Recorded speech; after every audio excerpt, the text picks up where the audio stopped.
Bonjour à toutes et tous. 2020, année exceptionnelle, au cours de laquelle nous avons résolument choisi de regarder le verre à moitié plein plutôt que le verre à moitié vide. Nous avons choisi en clair d'être optimistes et surtout de rester proactifs. Cela a évidemment nécessité une série d'adaptations pour maintenir le lien avec nos partenaires. Notre stratégie, elle, n'a pas changé.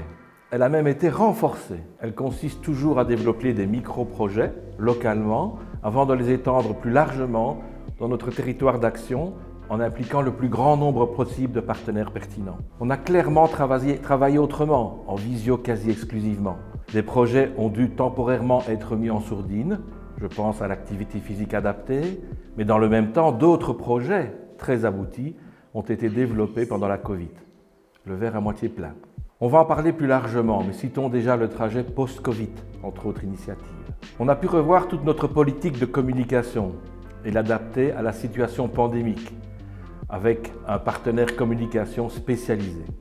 On a là aussi développé de nouveaux outils, le site web, un newsletter, production audiovisuelle, des animations graphiques, révision de contenus éditoriaux, etc. Notre collaboration avec le projet Reliant s'est renforcée, justement dans le volet de la communication, avec un site internet commun. Je tiens à souligner encore un point positif en 2020. Nous avons pu compter sur un soutien institutionnel plus franc depuis le mois d'octobre. Et évidemment, ça change tout. Vous voyez encore une fois le verre à moitié plein. Je ne vais pas détailler ici toutes nos actions. Cela va être fait dans un instant et dans le détail. Mais je tiens à en isoler deux en particulier, parce qu'elles démontrent notre capacité d'adaptation et de réponse à une série de besoins. Je pense ici au dépistage de l'apnée du sommeil, mais aussi à l'appel des hôpitaux et de la première ligne auquel nous avons répondu et qui concerne la prise en charge des patients Covid après leur hospitalisation. On a créé un algorithme d'action efficace et reproductible pour faire face plus efficacement à une éventuelle nouvelle vague, par exemple. Je voudrais conclure ici en insistant sur l'important travail qui est mené par nos équipes enthousiastes pour mettre en place et surtout développer toute une série de projets avec des centres pilotes qui jouent le jeu de ce qu'on pourrait appeler la recherche et développement. Ce sont de vrais premiers partenaires qui croient et s'impliquent dans nos projets et qui permettent de réellement améliorer la prise en charge de patients porteurs de maladies chroniques à une plus large échelle. Je vous remercie de votre attention et je passe sans plus tarder la parole à Céline Hörner, coordinatrice du Chronicopôle. Mesdames et messieurs, bonjour. Pour ma part, je vais m'attacher à détailler toute une série d'actions concrètes liées à des projets existants et à d'autres en construction. Mais d'abord, je vous propose un focus sur la gouvernance. Alors, s'agissant de gouvernance, disons les choses, nous n'avons rien changé depuis la création de l'ASBL en 2018. Alors clairement, c'est une bonne chose, puisque ça veut dire que nos groupes de travail fonctionnent bien et que nos instances sont alignées avec les actions de terrain qu'elles ont validées. La gouvernance est réellement une ligne de force qui guide les actions du Chronicopôle. En 2020, et malgré le contexte particulier d'une année pas comme les autres à bien des égards, la plupart des actions planifiées et ou récemment développées se sont poursuivies. Je pense évidemment à la ligne téléphonique Relais Maladies Chroniques, la toute première action concrète qui a vu le jour en 2018. Cette ligne continue d'être promotionnée et même de manière renforcée auprès de ses publics cibles, que sont les professionnels, les patients évidemment et leurs proches. Nous y reviendrons au moment où nous évoquerons la communication. Autre projet concret, le dépistage et le traitement de l'apnée du sommeil mis en place dans une institution de première ligne, en l'occurrence une maison médicale qui compte environ 5000 patients dans son bassin de soins. Ce projet est indirectement financé par le Chronicopôle qui prend en charge le matériel nécessaire au traitement. Nous sommes fiers d'avoir pu étendre cette initiative à d'autres structures qui en ont fait la demande. L'un de nos objectifs en lien avec ce projet était précisément de pouvoir le développer dans d'autres structures de la zone d'action du Chronicopôle et nous y parvenons avec succès. Il s'agit pour nous d'un projet stratégique dont le bénéfice est triple. Il y a d'abord un bénéfice santé pour les patients. Participer à une plus rapide détection de cette pathologie en dégorgeant en plus les unités spécialisées en hôpital dont les délais sont juste trop longs. Et puis enfin, participer à une tangible réduction des coûts au niveau des soins de santé. Signalons enfin que cette action est aussi soutenue par le KCE, le Centre fédéral d'expertise des soins de santé. Et dans un même esprit et avec les mêmes objectifs, d'autres actions initiées en 2018, comme le dépistage des rachialgies ou encore des fragilités, se sont poursuivies. Focus à présent sur l'activité physique adaptée, l'APA. Alors voilà bien un projet qui a dû être mis en pause en 2020. Cela ne veut pas dire que nous sommes restés inactifs autour de ce projet.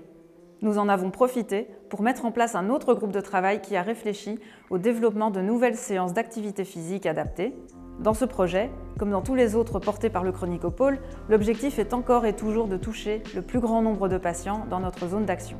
Autre projet phare porté par le Chronicopôle, la révision médicamenteuse, qui est aussi un excellent exemple de ce que la situation sanitaire a permis de développer de manière très aboutie, sans doute plus que si le contexte avait été différent. Nous avons choisi, une fois encore, de regarder le verre à moitié plein. Les membres du groupe de travail sont parvenus, à force d'échanges d'idées, à mettre en place un projet aux dimensions multimédia, multiconcerté et même, disons-le, très multimodal. Nous avons eu du temps pour adopter un angle de regard plus large. Le temps, c'est en effet souvent ce qui nous manque pour aller plus loin dans nos réflexions et nos idées. Concrètement, nous avons développé un espace web dédié aux professionnels, des newsletters, ainsi qu'une vidéo leur expliquant les enjeux et les objectifs de la révision médicamenteuse. Une animation destinée au grand public est prête à être diffusée dans les pharmacies, les cabinets médicaux, les mutuelles, sur le web et les réseaux sociaux.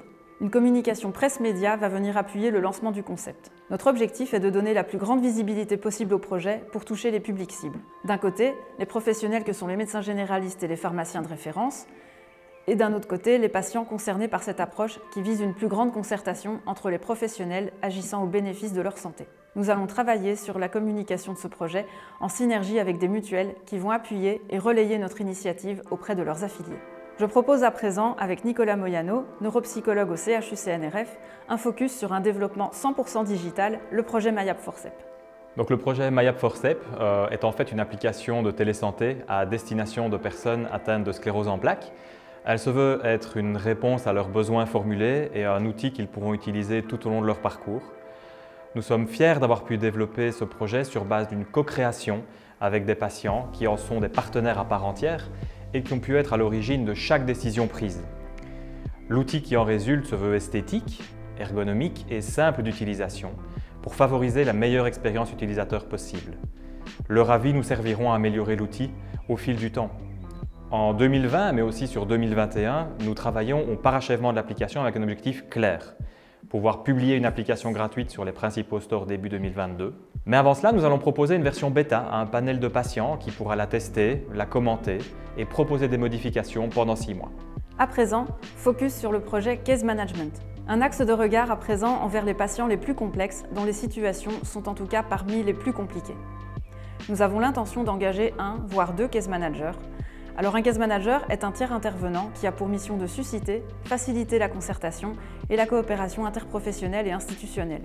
Il faut, et c'est important, préciser que cette ressource ne prend en aucun cas la place d'une structure donnée.